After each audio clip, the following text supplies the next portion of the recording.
of relative prosperity for many Americans. As early as 1926, the construction of new housing had decreased. Businesses had too much inventory and too few buyers. Nevertheless, an optimistic America wanted to believe that the good times would last forever, pointing to fortunes that were being made on the stock market. Even people with little money to spare wanted in on the action. Stockbrokers readily agreed to sell shares on margin, where they would lend citizens money to buy stock. These investors figured the stock's price was bound to go up and up, allowing them to pay back the stock's original price tenfold. The constantly rising price of stocks cast a spell over the nation. Noon-hour traffic stood still as people eagerly awaited news of their improved finances. Even distinguished Yale University economist Irving Fisher made a bold speculation. The nation is marching along a permanently high plateau of prosperity. But the simple fact was that the price paid for many stocks was unduly out of proportion to the actual profitability of the companies who issued them, creating the illusion of increased value. On October 29, 1929, reality finally caught up with the stock market, and what went up came crashing back down. Panicked investors sold 16 million shares in a single day, many for just pennies a share. Millions of other stocks went unsold entirely on that afternoon, known as Black Tuesday. In just a matter of hours, the stock prices took such a nosedive that any gains made over the previous year vanished. The market's collapse was the most distressing downturn in the history of the New York Stock Exchange. So distressing, in fact, a number of investors committed suicide rather than face financial ruin. Wow. Okay, yeah, that's a little bit of sensationalism there at the end, talking about the suicides, because that's kind of been a myth out there that, like, you know, dozens and dozens of people were throwing themselves off of bridges and buildings. Okay, that didn't happen. Okay, if you look at the suicide rates, you know, during that time period, there was like no huge uptick or something, but that just, you know, yeah, there were some people that did kill themselves. I'm not trying to make light of it, but it's a little bit sensational the way they said it. Okay, now think about this, guys. The video said by 1926 we'd start to see a slowdown. Well, look at the market. This is 1927, 28. Look at 1928. Look at what the stock market's doing. Okay, even though kind of the gross domestic product, you know, all the businesses and stuff are starting to kind of slow down a little bit. The economy's struggling a little bit, but the market keeps going up. Okay, so people weren't looking at the businesses that they were buying stock in. They were looking at the prices, and they just kept seeing the prices go up, but the real value of those companies was not going up. Does that make sense? And so here's another thing that the video mentioned. You should pay attention to this: margin loans. Okay, so you could go to the bank if you wanted to, say you didn't have a lot of money to invest. You could go to the bank and borrow money to invest in the stock market. That doesn't sound risky, does it? So let me give you, you guys remember we used to have a dog track here in Wichita, up in Park City? And that would be like me going to Interest Bank and saying, hey, I know the number 6 dog in the 5th race is a guaranteed winner, but I only have $100. Can I borrow 900? I really want to put 1,000 down on this one. Is Interest gonna? I'll pay you back when I win tomorrow, right? Are they gonna loan me that money? That's freaking nuts. But that's what they were doing, and literally, you could put down 10% and borrow 90%, or put down 20%, borrow 80%. Crazy. But the banks were doing it, man. Okay, these are margin loans. Okay, so as we move forward, guys, into this, we've been looking at different causes of the Depression. Okay, so we'll get a little bit deeper into this, at some of the causes. Okay, and we're going to look at President Hoover. Okay, so before we get to Hoover too much, or before we get into too much, let's talk about Hoover. We have Harding, Coolidge, Hoover, right? All Republicans, those three guys back there, okay? Coolidge decides not to run for president again. He could have, didn't want to run for president again. With me? And so that opens the door for Hoover. So Hoover runs against Al Smith. Now, what's unique about Al Smith, ladies and gentlemen, is that he's a New Yorker, and he is the first Catholic to be on one of the two major parties' tickets to run for president, 1928. Of course, the first Catholic to win the presidency was whom? John F. Kennedy. Okay, and you guys also know that President Joe Biden is Catholic. Okay, right. Okay, so Al Smith is he's actually a really funny guy. Like, he's charismatic. When you think of a New Yorker, you know, he's that kind of guy. He's loud. He's funny, and of course, he's opposed to prohibition. Okay, this was a campaign issue in 1928, whether we should keep prohibition of alcohol or get rid of it. And Al Smith was an advocate to get rid of prohibition. Okay, Hoover, guys, is an evangelical Protestant Christian. Okay, he's a very religious man. All right, so he wants to keep the prohibition. All right, and Hoover wins. Okay. Besides, are we ready to elect a Catholic? I know that sucks. You know what I mean? Just to say that, you know, like, that was a thing, though. You know what I mean? It was a thing. Because people that are not Catholic don't understand Catholicism. Okay? When I started teaching here, guys, I had no freaking idea what was going on. You know what I mean? Now, I had dated a girl in high school for a while that was Catholic. Okay? And I went to Mass with her once. First time I ever went to a Mass, guys. And I was like, what do I do? Do I stand up? What am I supposed to do? Right? I don't know what to do. Okay? So it's funny when, like, my wife comes for Mass, like when Jack was a senior, she came to Mass for the first time. You know what I mean? She didn't know what to do, you know, but we trained her before she got there. Yeah, you can do this. All it means is what we say at church. We say in the name of the Father, Son, and Holy Spirit. We just don't do this. We say it. We just don't do that. Okay. Right? So anyhow, it sucks that that was a thing. And we saw the xenophobia and the stuff of the early 1920s that we talked about. That, you know, people being anti-Catholic. And so I think we're not there yet. I mean, there's still a lot of anti-Catholic sentiment out there, don't you think? Oh, doggone it. Peter, sorry. No, it's fine. Peter's good. It's my fault. There you go. Okay. Yes. All right. Moving forward. Okay. Now, let me tell you a little bit more about Herbert Hoover, okay? Because his reaction to the Depression, what's he going to do? How's he going to help people, okay? Now, guys, when you guys went to lunch today, yes, everybody's lunch was paid for. Who did that? Which government? Was it Wichita, Sedgwick County? Was it the state of Kansas? Or was it the national government?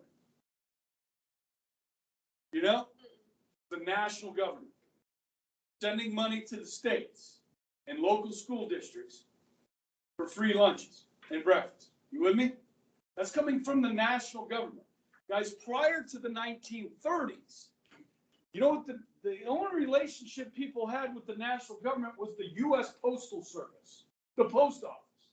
Or if you were in the military, you were part of the U.S. Marine Corps, the U.S. Army, or the U.S. Navy.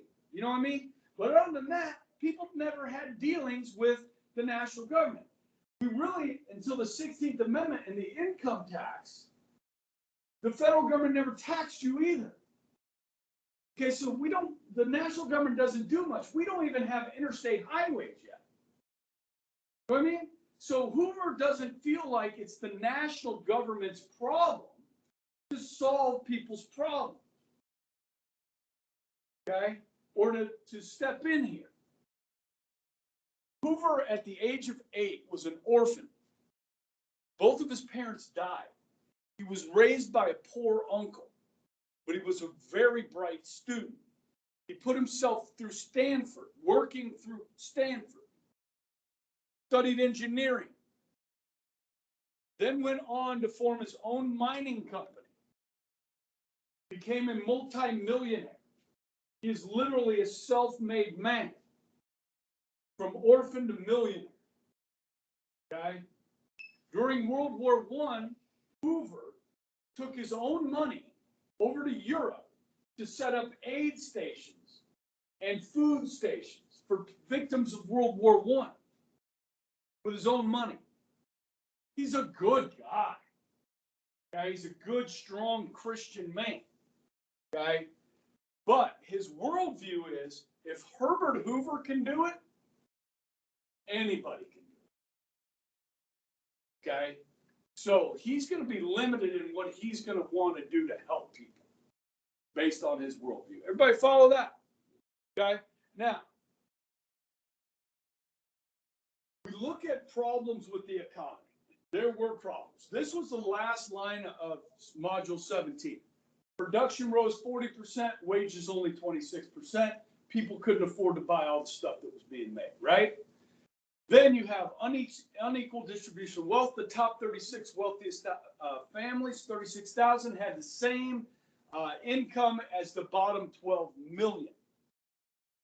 Now, that's nothing new in America. You always have kind of your rich, your super rich, okay? And then you do have poor, okay? But in this case, the bottom 12 million were making about $1,500 a year, which the cost of living was $2,000 a year. So if you made less than the cost of living, you're said to be living in what? Living in poverty. So about 12 million Americans living in poverty, okay? The middle class, which was substantial, started to lose their jobs when production slowed down. If you worked for Ford Motor Company building cars, you were in the middle class. And you could afford to buy one of the cars that you were making. Okay, but once you start laying people off, these middle class folks, they don't have enough money to, get the economy moving again. Okay? And then the wealthy, when the market crashed, they were the ones that had most of the money in the market. And if they lost money, what are they going to do with the money that they have? They're going to spend it and invest it? They're going to hoard it, right? So you got a shrinking middle class, you got a poor underclass, and then a wealthy that won't spend any money because they're afraid of losing it. That's bad, okay? So this is going to kind of continue to trickle down and get worse. Let me add a couple other things. This is a little bit of review here, is the war debts and the tariffs that we've talked about previously as causes of the Depression. And then there's holding companies.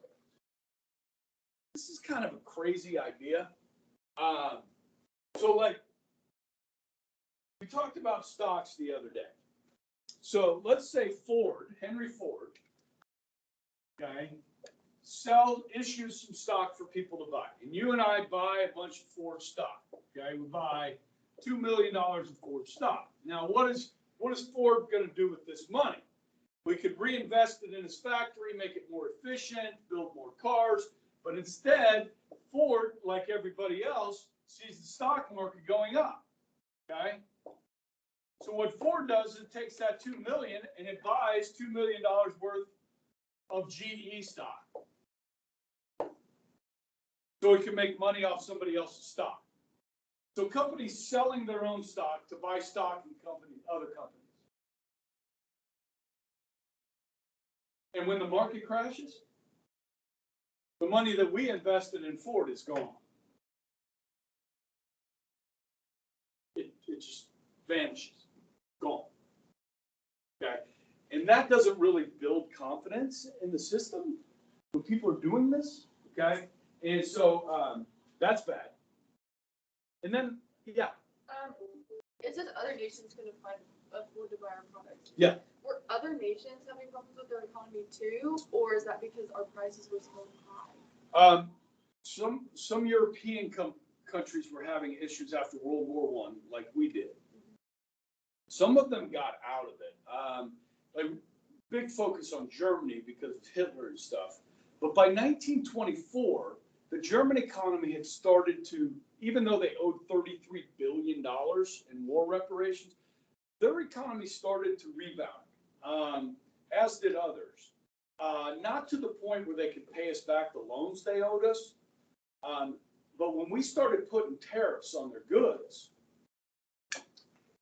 then we weren't buying stuff from them, which meant they couldn't make money off of us, which means they couldn't buy our stuff. They couldn't afford to buy our stuff. And so the tariffs end up having a terrible impact. It's going to get worse on the next slide. Okay.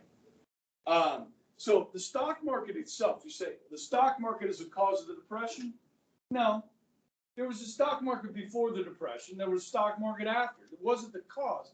It was how people were behaving in the market. So in 1849, people from all over the United States dropped what they were doing and went to California to look for what? Gold. It's a gold rush, right? Where people like, I'm going to California, I'm going to buy gold, I'm going to find gold, and I'm going to get rich. They called them speculators. Another way to say it, they're gambling everything on this. You know what I mean? And that's what people were doing. They were gambling. They were speculating. They weren't looking at the actual value of these companies. They were looking at the price. Now, we look at the market the other day, guys. The market today is over 35,000 points. Did I not show you that? You did, but I didn't really Okay. get what the number meant. Okay, so take every company that I had on the board, McDonald's, Amazon, and so forth, okay?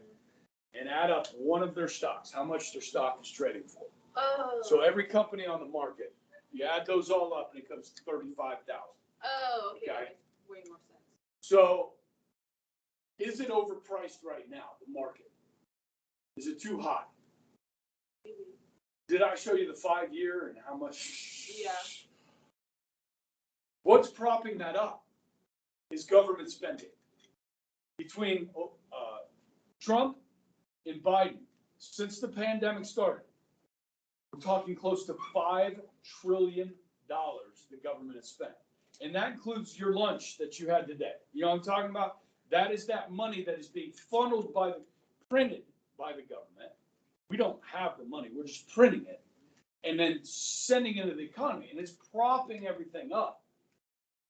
Okay, right now. Biden wants another $3.4 trillion.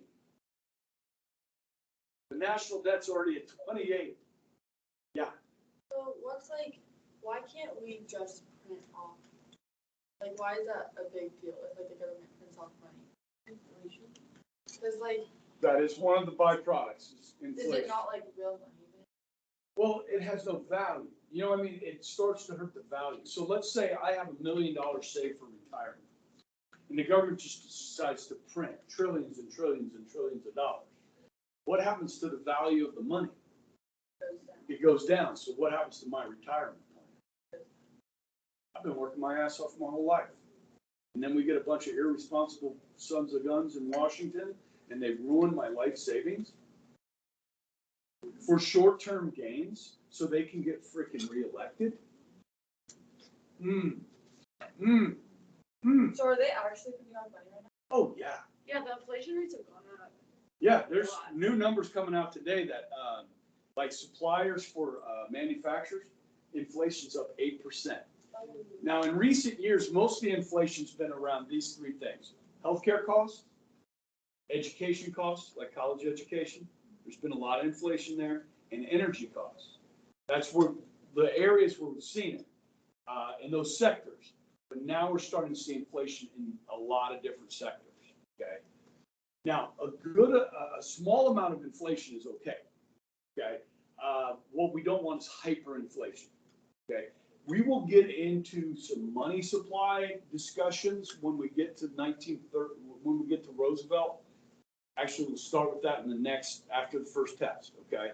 And we'll talk about how the government can stimulate, try and slow down an economy, okay? And what we need is a good balance. So what we really want is a very slow rate of inflation is what's best for this country. We don't want deflation and we don't want hyperinflation because that's going to cause the problems. Well, what you will see, and we are seeing now, it bears out. When prices go up, so do wages. You get inflation, wages go up. Are we seeing that right now in this country? Absolutely. Okay. So like right now is a good time to find a job. In fact, because there's so many job openings, you can kind of pick the job you want. You know what I mean? It's a great time. Now you guys are only 18. I imagine some of you will go to college. Some of you may go into the workplace. Now's a good time to get in the workplace and make some decent money, but to get experience. Okay, and that's the big thing for young people is to get some experience. So when you go for that next better job, they ask, well, what kind of experience do you have? And you're like, well, I don't have any because I've never had a job. Yeah. Didn't they didn't Biden, or he's like trying to work on trying to pass a bill for if you have over 100 employees, everybody has to be vaccinated? Okay, so that came out yesterday, and that's what's called an executive order. Okay, did anybody else hear about this?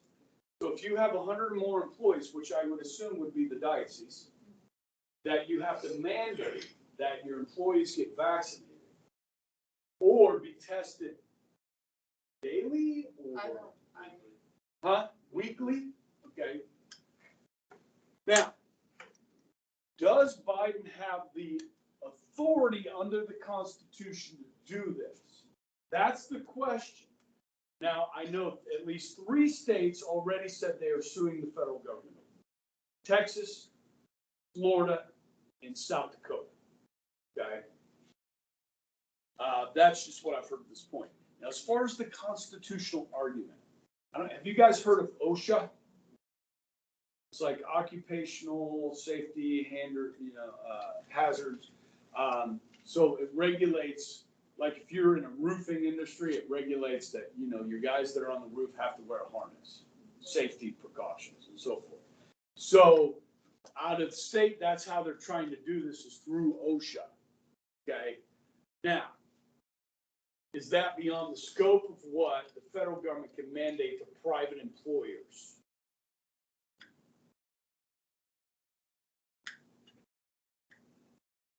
I don't know the answer, and I've been looking. Like I'm Googling that. Does Biden have the authority? Now, who runs Google? And does Google want everybody to get vaccinated? So are they going to show me anything on Google that tells me it's not within his authority? You follow me? This is the crap that sucks. Okay? This is the stuff that really gets me. Because I just want to know. You know what I mean? So I've got to wait and find out. I'll be looking at Twitter. I'll be looking for constitutional attorneys to speak on this. Okay? There is some precedent for this. That he may have the power to do it. Okay? So this actually does happen and everybody has to get vaccinated. That's pretty much the government control. Yes. And What? that's not. Yes. But then it's also just people who don't want the vaccine, they just quit their job. Do you know? Yeah, this is happening to nurses, right? Yeah, that's okay. What's happening with. So let me ask you a question. Let's just be intellectually honest here. Do you have more protection from COVID if you have antibodies like you've already had it, or the vaccine? Right. Does anybody ever talk about that?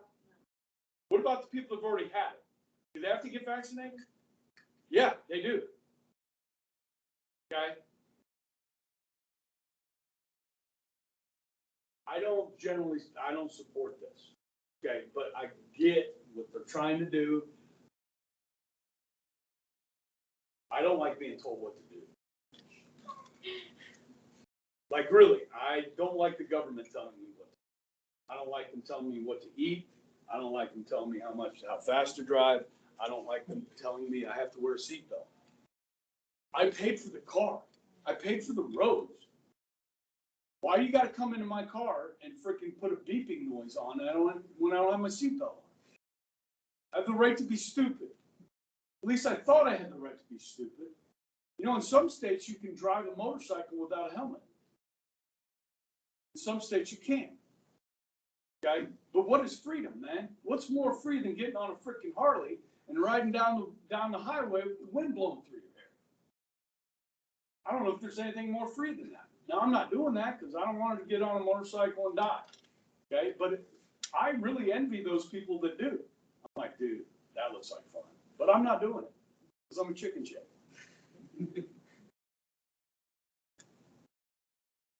But why should I tell somebody they have to wear a helmet? Why is that government's role? If I die in a car accident, that's not the government's fault. That's on me. It's just how you look at the world. You know what I mean? And so that's how I look at the world. But other people look at it differently. You know? So, guys, I'm keeping my distance right now. I don't know if you noticed, I'm not coming out there. All right? All right. Look, I'm not going to say anything. I'm on video here. Okay. Yeah, okay. We're going to the next slide. What, you keep asking me questions. What were we talking about? I don't know. Yeah. Okay. Guys, this is a really common thing during the Depression. This is like a soup kitchen or a bread line. Okay. What does Hoover do? Okay. He's not going to do a lot. He's going to try some things. Okay. He's going to call on cities and states, charities to help feed the hungry, and that will happen. Okay. He brings the business leaders in and says, look, if you guys, hey, keep your wages up. Don't cut wages. So then people will have purchasing power. They're going to cut taxes, which is what Harding did to get out of the Depression in 1920. Okay. But if you recall, by 1924, the taxes for the wealthy was down to 25%.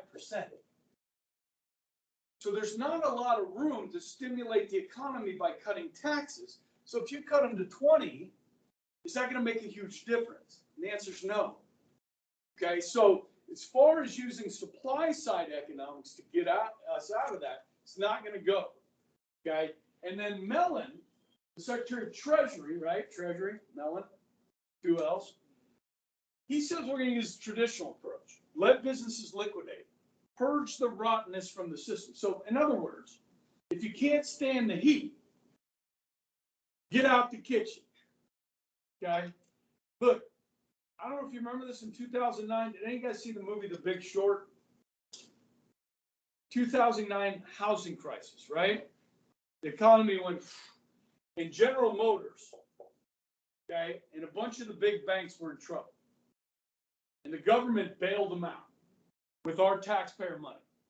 They said these businesses are too big to fail. So they used our tax dollars to bail out these businesses. Mellon's not doing that. If you can't survive in this economic climate, sorry. Okay?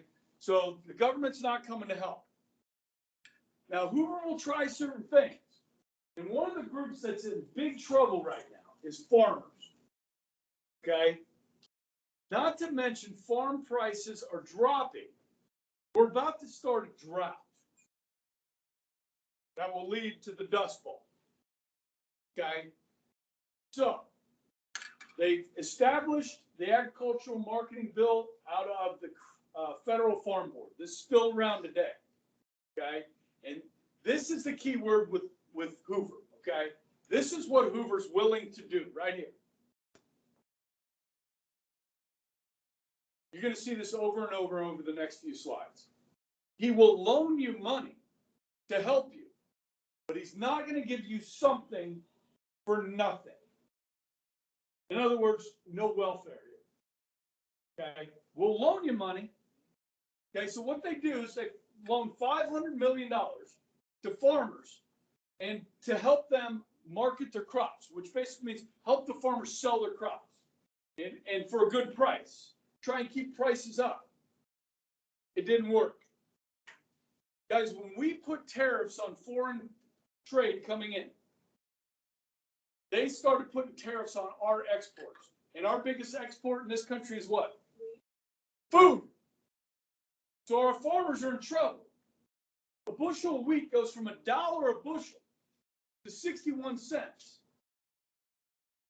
It's almost a 40% drop. Farmers are in trouble here. Cotton goes from 16 cents a pound to 6 cents a pound. Now, what do you use cotton for? You gotta make clothes.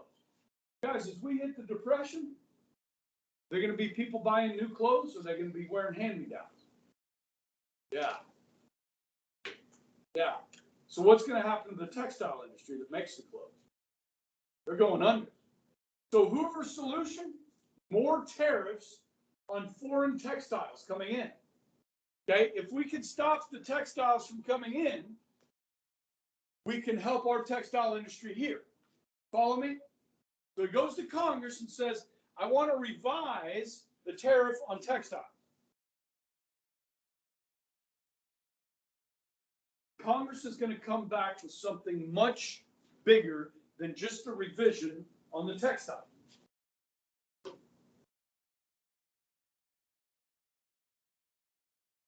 How do we get up? 25? What they're going to come back with is called the Holy Smoot Tariff Act. Holy Smoot? Anyone? Anyone? Bueller? Bueller? Okay. I'll let Ben Stein teach you the Holy Smoot Tariff Act. Who is Ben Stein? About to show you.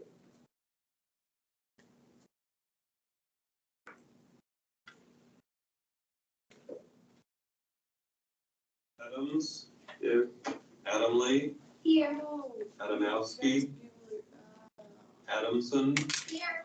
Adler, Here.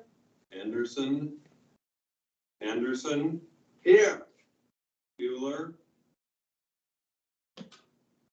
Bueller, Bueller, Bueller, He's sick. My best friend's sister's boyfriend's brother's girlfriend heard from this guy who knows this kid is going with the girl who saw Ferris pass out at 31 Flavors last night. Guess it's pretty serious. thank you, Simone. No problem whatsoever. Fry. In 1930, the Republican-controlled House of Representatives, in an effort to alleviate the effects of the, anyone, the Great Depression, passed the, anyone, the tariff bill, the Hawley Smoot Tariff Act, which, anyone raised or lowered, raised tariffs in an effort to collect more revenue for the federal government. Did it work? Anyone? Anyone know the effects? It did not work, and the United States sank deeper into the Great Depression. Today, we have a similar debate over this. Anyone know what this is, class? Anyone? Anyone? Anyone seen this before? The Laffer curve. Anyone know what this says? It says that at this point on the revenue curve, you will get exactly the same amount of revenue as at this point. This is very controversial. Does anyone know what Vice President Bush called this in 1980? Anyone? Something DOO economics. Voodoo economics. Like a boring teacher. Now, you can see why a teacher would think that's funny.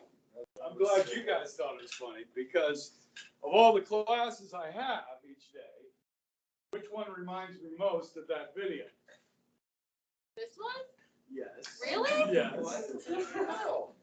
I thought we talked a lot. Yeah.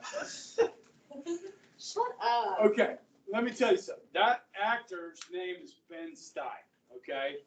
And he was cast for this role to play a boring history teacher, right? That's what I am, right? And so they just tell him, hey, just talk about something boring in history.